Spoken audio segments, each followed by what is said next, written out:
പ്രിയ സുഹൃത്തുക്കളെ, നമ്മുടെ stock market നല്ല രീതിയിൽ ഇടിഞ്ഞുകൊണ്ടിരിക്കുകയാണ്. ഹെവി വെയിറ്റ് സ്റ്റോക്സിൽ ഒക്കെ തന്നെ നല്ല രീതിയിൽ സെല്ലിംഗ് പ്രഷർ കാണുന്നുണ്ട്.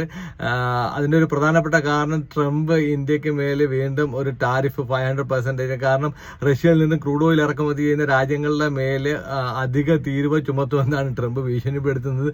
അപ്പോൾ ട്രംപ് അധികാരത്തിൽ വന്നതിന് ശേഷം നമ്മൾ പരിശോധിച്ച് നോക്കുകയാണെന്നുണ്ടെങ്കിൽ ഇന്ത്യൻ സ്റ്റോക്ക് മാർക്കറ്റിലൊക്കെ തന്നെ നല്ല രീതിയിലുള്ള ഒരു ഇടിവ് നമുക്ക് കാണാൻ സാധിക്കും. അതിന്റെ പ്രധാനപ്പെട്ട കാരണം ഇത് തന്നെയാണ്. ടാരിഫിന്റെ വിഷയത്തിൽ ഇതുവരെ ഒരു തീരുമാനത്തിലേക്ക് എത്താൻ ഇന്ത്യക്കും അമേരിക്കയ്ക്കും ആയിട്ടില്ല.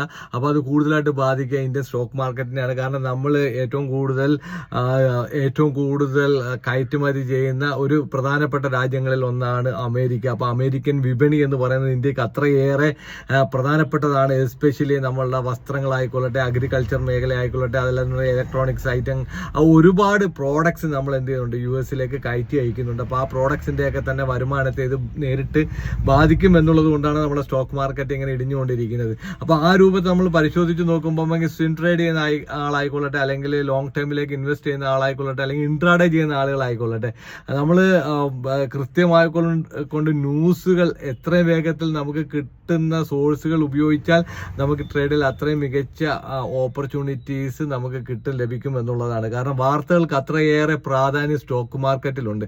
ഓരോ വാർത്തയും വളരെ പ്രധാനപ്പെട്ടതാണ്. അത് ഏത് സമയത്ത് നമ്മൾ അറിയുന്നു എന്നുള്ളത് അതിലേറെ പ്രധാനപ്പെട്ട സംഗതിയാണ്. ഒരു വാർത്തയുടെ ഇനിഷ്യൽ സ്റ്റേജിൽ നമുക്കത് കിട്ടുകയാണെന്നുണ്ടെങ്കിൽ നമ്മളുടെ പൊസിഷൻസിൽ നമുക്ക് മാറ്റം വരുത്താൻ സാധിക്കും.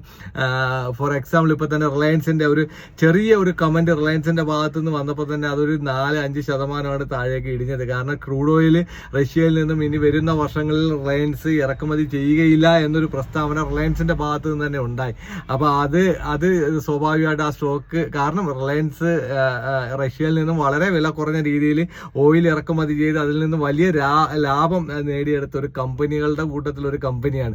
അപ്പൊ അത് ഇനി ചെയ്യുന്നില്ല എന്ന് പറയുമ്പോൾ സ്വാഭാവികമായിട്ടും അതിന്റെ പ്രോഫിറ്റിൽ വരുന്ന വേരിയേഷൻസ് മനസ്സിലാക്കിയിട്ട് അതിനകത്തൊരു സെല്ലിംഗ് പ്രഷർ നമ്മൾ കണ്ടു സ്റ്റോക്കിനകത്ത്. അപ്പൊ ഇത്തരം വാർത്തകൾ ഏതൊരു സ്റ്റോക്കിനെ ITC സ്റ്റോക്ക് ഇടിഞ്ഞു നമ്മൾ കണ്ടതാണ്. അത് എത്രത്തോളം അത് ഇടിഞ്ഞു എന്ന് പറയുമ്പോഴും അത് ഫണ്ടമെന്റലി ഒന്നും യാതൊരുവിധമായ പ്രശ്നം ITCക്കോ റിലയൻസിനോ ഇല്ല. ITC സ്റ്റോക്ക് ഇടിഞ്ഞത് നമുക്കറിയാം, ടൊബാക്കോയുടെ ടാക്സ് ഗവൺമെന്റ് കൂട്ടാൻ സാധ്യതയുണ്ട്. ഫെബ്രുവരി മുതൽ ടാക്സ് കൂടാൻ പോകുന്നു എന്ന വാർത്തയിൽ നിന്നാണ് ആ സ്റ്റോക്ക് ഇടിഞ്ഞത്. അപ്പൊ ഈ രൂപത്തിലുള്ള വാർത്തകൾ എത്ര നേരത്തെ അറിഞ്ഞാൽ നമുക്ക് ആ രൂപത്തിലുള്ള ആക്ഷൻസ് നമുക്ക് നമ്മളുടെ പൊസിഷൻസിൽ നമ്മൾ പോർട്ട്ഫോളിയോയിൽ വരുത്താൻ സാധിക്കും എന്നുള്ളതാണ് വാർത്തകളുടെ പ്രാധാന്യം. അപ്പോൾ ഇതുമായിട്ട് ബന്ധപ്പെട്ട് ഞാൻ ഒരു ലോങ് വീഡിയോ അപ്ലോഡ് ചെയ്തിട്ടുണ്ട്.